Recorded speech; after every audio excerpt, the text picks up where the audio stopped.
গাজায় গণহত্যা বন্ধ ও ফিলিস্তিনের পক্ষে সংহতি জানিয়ে মুরাদনগর ইসলামী আন্দোলনের বিক্ষোভ। ফিলিস্তিনের গাজায় নির্বিচারে মুসলিমদের ওপর হামলা, গণহত্যা বন্ধ ও ফিলিস্তিনের পক্ষে সংহতি জানিয়ে কুমিল্লার মুরাদনগর ইসলামী আন্দোলন এর বিক্ষোভ মিছিল অনুষ্ঠিত। শনিবার 22 মার্চ বাদ জোহর মুরাদনগরে আল্লাহ মিনার চত্বর এলাকায় বিক্ষোভ মিছিলটি অনুষ্ঠিত হয়েছে।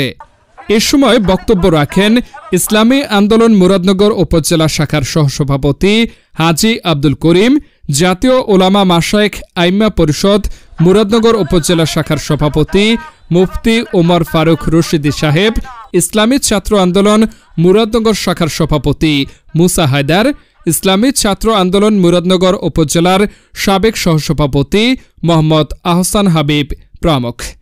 এ সময় উপস্থিত ছিলেন ইসলামী আন্দোলন বাংলাদেশ মুরাদনগর উপজেলার সহসভাপতি হাজী আব্দুল করিম, ইসলামী যুব আন্দোলন মুরাদনগর শাখার সভাপতি এম শোয়েব হোসাইন, ইসলামী ছাত্র আন্দোলন মুরাদনগর শাখার সভাপতি মুসা হায়দার, শাখার সাবেক সহসভাপতি মোহাম্মদ আহসান হাবিব, শাখার সাবেক সভাপতি মোহাম্মদ রিফাত হোসেন, শাখার সাবেক সহসভাপতি মোহাম্মদ সাইফুল ইসলাম সহ ইউনিয়ন ও ওয়ার্ড পর্যায়ের দায়িত্বশীলগণ উপস্থিত ছিলেন।